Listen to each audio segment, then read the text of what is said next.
साथियों नमस्कार। हलचल इंडिया से मैं राजेश सिंह। ये मेरे लिए सबसे जरूरी डॉक्यूमेंट है। ये देखा आपने, दिख रहा आपको? और इसमें आप देख लीजिए, ये सावरकर जी की चिट्ठी है जिसमें उन्होंने अंग्रेजों को लिखा है। और मैं पूरी चिट्ठी आपको पढ़नी होगी, देख लीजिए, मैंने हाईलाइट भी कर रखी है, मगर मैं सिर्फ आखिरी लाइन पढ़ना चाहता हूँ। जैसा कि हम सब जानते हैं कि इन दिनों देश में राहुल गांधी की भारत जोड़ो यात्रा चल रही है।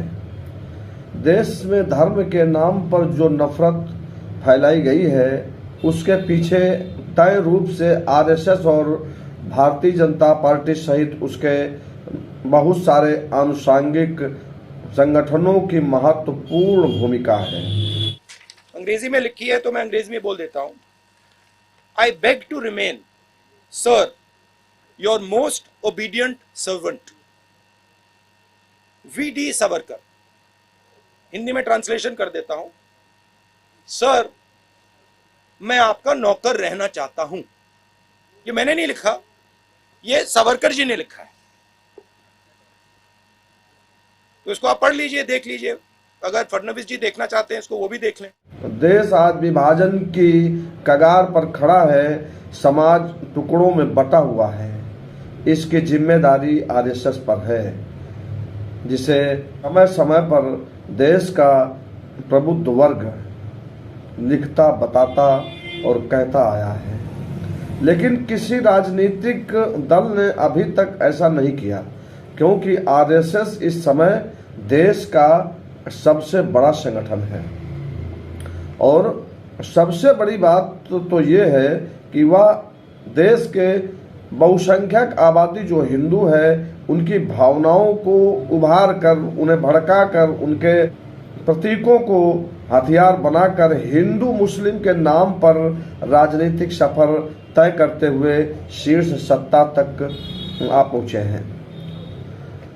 ऐसे में आरएसएस का विरोध करके कोई भी उसके उग्र आनुषंगिक संगठनों से लड़ाई और बहुसंख्यक हिंदुओं को नाराज कर अपनी राजनीतिक जमीन को नहीं खोना चाहता है। आरएसएस का विरोध करना बर्रैया के छत्ते में हाथ डालने जैसा है, लेकिन राहुल गांधी ने साहस दिखाते हुए कई बार ऐसा किया है।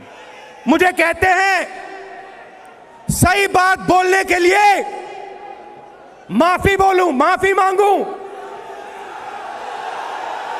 भाइयों और बहनों, मेरा नाम राहुल सावरकर नहीं है, मेरा नाम राहुल गांधी है। मैं सच्चाई के लिए कभी माफी नहीं मांगूंगा, मर जाऊंगा मगर माफी नहीं मांगूंगा। और एक बार फिर उन्होंने भारत जोड़ो यात्रा के दौरान सावरकर के बहाने आरएसएस पर हमला बोल दिया है।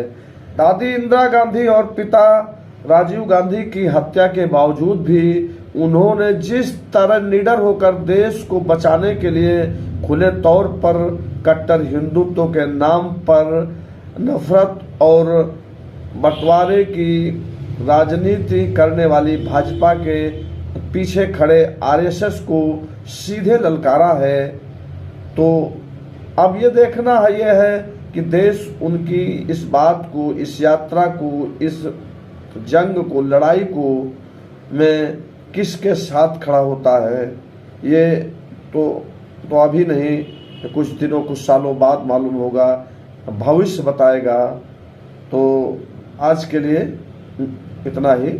और अभी तक अगर आपने हमारे इस चैनल को सब्सक्राइब नहीं किया है तो सब्सक्राइब करके बेल आइकन अवश्य दबा लें। धन्यवाद।